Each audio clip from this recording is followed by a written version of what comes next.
Have you ever wondered how the United States, once a young, isolated nation on the edge of the Atlantic, rose to become the most powerful country on Earth? For much of its early history, America avoided global conflicts, preferring to focus on its own growth. But by the 20th century, it had become a world power, shaping wars, economies, and the very rules of the international system. Today, we'll explore how the U.S. transformed from isolationism into global dominance, and why that shift still defines our world today. Part 1. America's Early Isolation, 1776–1890s. When the United States declared independence in 1776, it was not a global power. It was a fragile republic surrounded by powerful European empires. The leaders of the new nation understood this and chose a cautious path. George Washington's farewell address in 1796 warned against entangling alliances. The U.S. should trade with the world, but avoid permanent foreign commitments. This philosophy of limited international involvement became known as isolationism.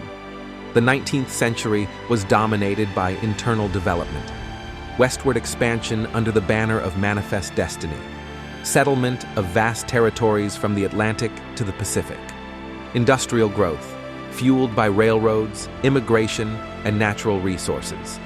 America was building strength at home rather than competing abroad. The Monroe Doctrine of 1823 declared the Western Hemisphere off-limits to European colonization, but it wasn't about ruling the world. It was about keeping Europe away from America's backyard. For nearly a century, the U.S. stayed out of major European wars. While nations like Britain, France, and Spain fought for colonial empires, the United States focused on uniting its continent. By the end of the 19th century, however, this inward focus was starting to change. Part 2. The industrial giant awakens. By the late 1800s, America had quietly become an economic powerhouse. It was producing more steel than Britain and Germany combined. The discovery of oil in Pennsylvania and Texas fueled new industries. Railroads stitched the continent together, creating a massive internal market. Immigration brought millions of workers and consumers. The Civil War, 1861–65, had tested the nation, but after Reconstruction, America's economy surged forward. With its vast natural resources, a growing workforce, and an entrepreneurial spirit, the U.S. became the largest industrial producer in the world by the 1890s. Economic power soon translated into the ability and the desire to project influence abroad. American businesses wanted access to new markets in Asia, Latin America, and beyond. Politicians and intellectuals began to argue that the U.S. should take a more active global role. Part 3. The Spanish-American War. America steps onto the world stage, 1898. The turning point came in 1898 with the Spanish-American War. When the battleship USS Maine exploded in Havana Harbor, newspapers fueled public outrage with sensational headlines, "Remember the Maine, to hell with Spain." The war was brief, only a few months, but its consequences were enormous. The United States defeated Spain and gained overseas territories: Philippines in Asia, Guam in the Pacific, Puerto Rico in the Caribbean, influence in Cuba. For the first time, the U.S. held colonies thousands of miles from its shores. This marked the transition from a continental republic to an imperial power. President Theodore Roosevelt embodied this new spirit. His famous motto, "Speak softly and carry a big stick," symbolized America's readiness to use power to defend its interests. Roosevelt also sent the Great White Fleet, a massive naval armada, around the world to showcase U.S. strength. America had entered the ranks of global powers. Part 4. Naval Power and the Panama Canal. One of the keys to U.S. global power was its Navy. Influenced by Admiral Alfred Thayer Mahan's book, The Influence of Sea Power Upon History, American leaders believed control of the seas was essential to international dominance. The U.S. built a modern navy of steel battleships. It constructed the Panama Canal, completed in 1914, allowing ships to move quickly between the Atlantic and Pacific Oceans. This made the U.S. the first true two-ocean power, capable of projecting military and economic influence worldwide. Part 5. World War I, America. Tips the balance. When World War I broke out in 1914, the United States tried to stay neutral. President Woodrow Wilson insisted that America was too proud to fight. But by 1917, German submarine attacks and the infamous Zimmermann telegram, inviting Mexico to attack the U.S., forced America into the war. Though the U.S. entered late, its fresh troops and vast industrial output tipped the balance in favor of the Allies. American soldiers, doughboys, helped break the stalemate in Europe. After the war, Wilson sought to shape the peace with his 14 points, calling for democracy, free trade, and the League of Nations. Although the U.S. Senate rejected joining the League, America had shown the world its power.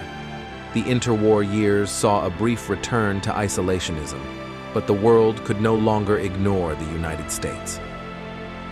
Part 6. World War II, the end of isolationism. The real break with isolationism came with World War II. At first, the U.S. tried to stay out, supplying the Allies with weapons through the Lend-Lease Act. But the attack on Pearl Harbor in 1941 changed everything. America mobilized on a scale never before seen. Factories churned out planes, tanks, and ships. Women entered the workforce in record numbers. The U.S. fought on two fronts, Europe against Nazi Germany, and the Pacific against Imperial Japan. By 1945, America had the largest economy in the world, the most powerful military, the atomic bomb which ended the war in Japan. World War II catapulted the United States into the role of global leader. Isolationism was dead. Part 7. The Cold War superpower. After WOWs, the U.S. faced a new rival, the Soviet Union. This was the beginning of the Cold War.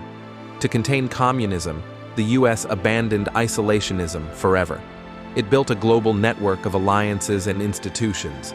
NATO, to defend Western Europe, the United Nations, to promote peace, the Marshall Plan to rebuild Europe's economies, the Bretton Woods system, World Bank, IMF, to shape global finance. American culture, technology, and economy spread worldwide, from Coca-Cola to Hollywood movies to rock and roll. For 45 years, the US and the USSR competed in an arms race, a space race, and ideological battles across the globe. When the Soviet Union collapsed in 1991, the United States stood alone as the world's only superpower. Part 8. Why America could rise.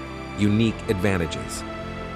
So why was the U.S. able to make this leap from isolationism to global dominance? Several key factors made it possible. Geography. Protected by two oceans, the U.S. could grow without constant invasion threats. Resources. Rich farmland, oil, coal, and minerals fueled industrial growth. Immigration. A constant flow of labor and talent built the economy. Industrial power. By 1900, the U.S. was the world's factory. Military expansion, especially naval power and overseas bases. Global wars. Both world wars weakened Europe while strengthening America. Ideology, democracy, and capitalism appealed globally, giving the U.S. soft power as well as hard power. Part 9. Legacy and today's world. The transformation from isolation to power still shapes the modern world. The United States continues to maintain military bases across the globe, lead international institutions, and influence global culture. But the debate never disappeared. Even today, Americans argue about how involved their nation should be in world affairs. Should the U.S. be the world's policeman? Or should it pull back and focus on domestic priorities? What's clear is that the move away from isolationism was one of the defining shifts in modern history. And it made the United States the central actor of the 20th and 21st centuries. From a fragile republic that once feared foreign entanglements to the undisputed global leader of the modern era, the rise of the United States is one of history's most extraordinary transformations. It reminds us that nations can change their roles dramatically depending on circumstances, opportunities, and choices. So the next time you hear debates about America's role in the world, remember, isolationism was once the norm. But history shows that when the U.S. steps onto the global stage, the world is never the same.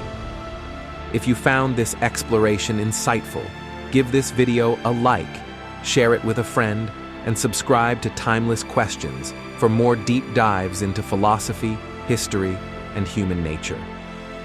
Because the questions may be ancient, but the wisdom is timeless.